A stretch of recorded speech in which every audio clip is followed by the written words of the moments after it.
सौभाग्य की एक बात यह कि अफगानिस्तान पर पाकिस्तान के हमले को मिलिट्री रणनीति के जानकार कोई आम युद्ध नहीं बता रहे।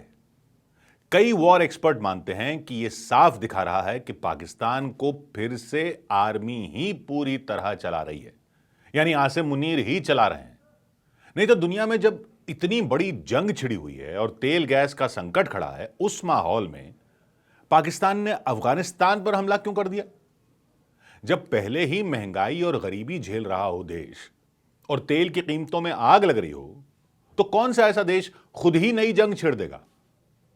ऐसा तो था नहीं कि अफगानिस्तान पर अभी हमला नहीं करता पाकिस्तान तो अफगानिस्तान उसके यहां हमले करने वाला था या उस पर कब्जा करने वाला था।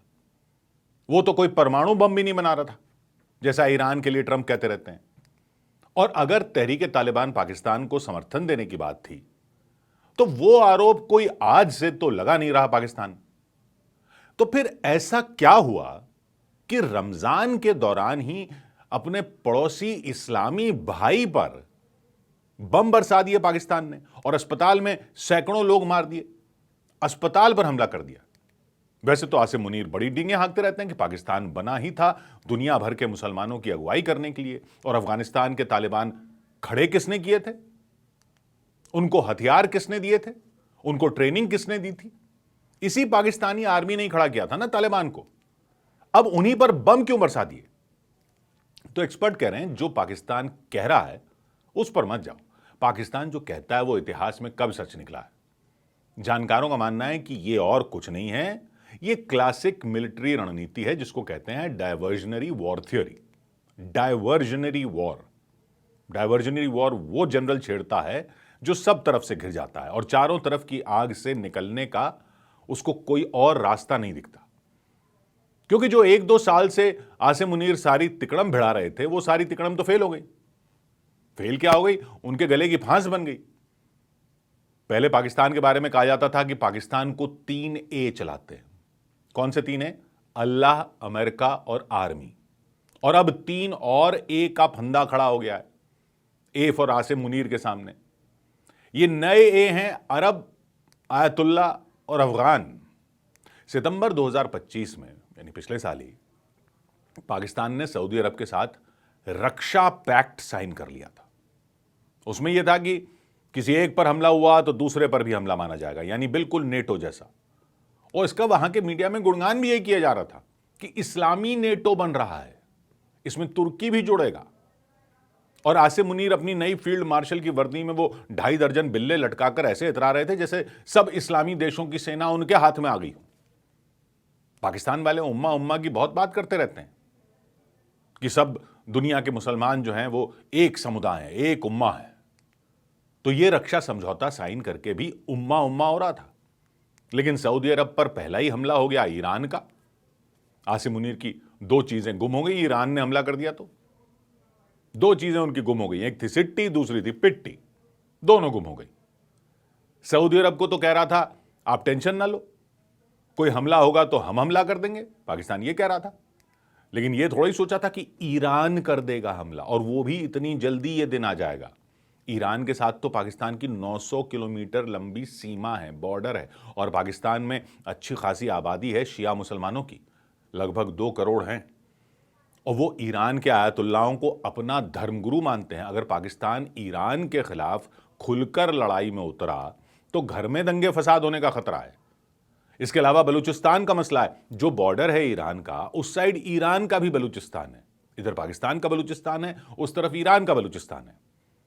अगर ईरान पर कुछ भी किया पाकिस्तान में, उस साइड से बलोच विद्रोही खड़े हो सकते हैं। पहले ही वो अपने बलोच विद्रोहियों से परेशान है, अपने वालों से। अब उधर से भी खड़े हो गए तो और परेशानी हो जाएगी। बड़ी बात तो यह कि ईरान से अच्छे रिश्ते टूटे तो पाकिस्तान की इकोनॉमी भी खराब हो सकती है। वहां व्यापार होता है, तेल आता है, उधर से गैस आती है। अगर सऊदी अरब बोले कि ईरान के खिलाफ खड़े होकर हमारा साथ दो, तब फंसेगा ईरान के साथ। और अगर नहीं खड़ा होता है तो सऊदी अरब के साथ फंसेगा। और ईरान और सऊदी अरब में क्यों यह सिचुएशन आई? क्योंकि ईरान पर हमला कर दिया किसने? उन्होंने, जिनके Asim Munir favourite field marshal हैं। पाकिस्तान ने हमले की निंदा तो की, लेकिन अमेरिका का नाम नहीं लिया, क्योंकि अमेरिका से पैसा चाहिए। अमेरिका IMF का लोन दिलवाएगा, तो ट्रंप को भी नाराज नहीं कर सकता पाकिस्तान। ईरान को सपोर्ट करता हुआ दिखेगा तो ट्रंप है, वो कल को कुछ भी दबाव डाल देंगे। और पाकिस्तान की अर्थव्यवस्था की ऐसी हालत नहीं है कि अमेरिका की नाराजगी वो झेल सके। तो एक्सपर्ट कह रहे हैं कि अरब, आयतुल्ला और अमेरिका में आसिम की आर्मी फंसी तो कहां भागी? अफगानिस्तान। चारों तरफ आग से घिर गए तो पांचवी आग खुद लगा दी। यह है डाइवर्जनरी वॉर थ्योरी। वजह बता दी कि अफगानिस्तान में टीटीपी यानी पाकिस्तानी तालिबान छिपे हुए हैं, वो पाकिस्तान में हमले करते हैं। आरोप लगा दिया कि अफगानिस्तान उन्हें पनाह देता है ताकि अगर सऊदी अरब रक्षा पैक्ट की बात करे कि लाओ मदद करो अब, तो उसको कह दें कि भाई आपकी बात तो सही है कि हमने पैक्ट किया था कि कोई आप पर हमला करेगा तो हम आ जाएंगे लड़ने के लिए, लेकिन आप खुद देखो हम तो यहां अफगानिस्तान में फंस गए हैं, हमारी फौज तो इस मोर्चे पर जंग लड़ रही है, तो उस मोर्चे पर अभी तो हम नहीं जा पाएंगे, इसलिए वेरी सॉरी, लेकिन हम वैसे आपके साथ हैं, डोंट माइंड। यानी अफगानिस्तान का मसला पाकिस्तान को पैक्ट की पूरी जिम्मेदारी से बचने का कवर दे रहा है। और कोई ऐसा ही मसला ये मदद कर सकता था, मसला नहीं भी होता तो खुद खड़ा कर दो मसले को। यही तो है डाइवर्जनरी वॉर थ्योरी। और अपने देश के अंदर भी जो महंगाई की आग लगी हुई है वहां पर, उस पर तेल भी महंगा हो रहा है, तो वहां से भी ध्यान भटकाने के काम में आ रही है ये अफगानिस्तान की जंग।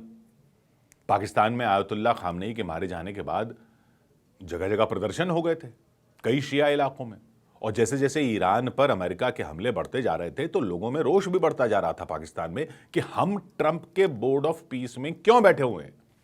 ईरान में बच्चियों के स्कूल पर हमला हो गया, तब तो मुनीर पर दबाव और बढ़ गया, तो उनकी सेना ने अफगानिस्तान पर हमला कर दिया और लोगों का ध्यान करा दिया पूरा अफगानिस्तान की तरफ। भले ही खुद ने रमजान में अस्पताल पर हमला कर दिया हो ध्यान भटकाने के लिए। अब कोई उम्मा नहीं हो रहा। सऊदी अरब को पाकिस्तान कह रहा है कि हम साथ में हैं, ईरान को कह रहा है कि हम मध्यस्थता करने के लिए तैयार हैं, अमेरिका कोई डिमांड रखे उससे पहले ही अफगानिस्तान का मोर्चा खोलकर रख दिया है। लेकिन रक्षा मामलों के जानकार भी देख रहे हैं कि कब तक खैर मनाएगा पाकिस्तान। अफगानिस्तान में मोर्चा खोल तो दिया, लेकिन आम नागरिक मारे जा रहे हैं, और बदले की आग में तहरीके तालिबान पाकिस्तान के लड़ाके पाकिस्तान के अंदर भी हमले कर सकते हैं। अफगानिस्तान भी बदला लेने की बात कर रहा है। अफगानिस्तान वो जगह है जहां अंग्रेज गए तो मुंह की खाकर आए थे, रूस गया तो उसे लौटना पड़ा था, अमेरिका गया तो उसको भी निकलना ही पड़ा था। तो अफगान तो ये सोचते हैं कि जब इतिहास में कोई सुपर पावर उनको नहीं दबा पाया तो ये पाकिस्तान क्या कर लेगा। ये कर तो दिया आसिम मुनीर ने, ताकि अवाम को जवाब न देना पड़े, ताकि अरब को जवाब न देना पड़े, ताकि अमेरिका को जवाब न देना पड़े, ताकि आयतुल्ला को जवाब न देना पड़े, लेकिन अल्लाह को तो जवाब देना पड़ेगा। 100 बात की एक बात,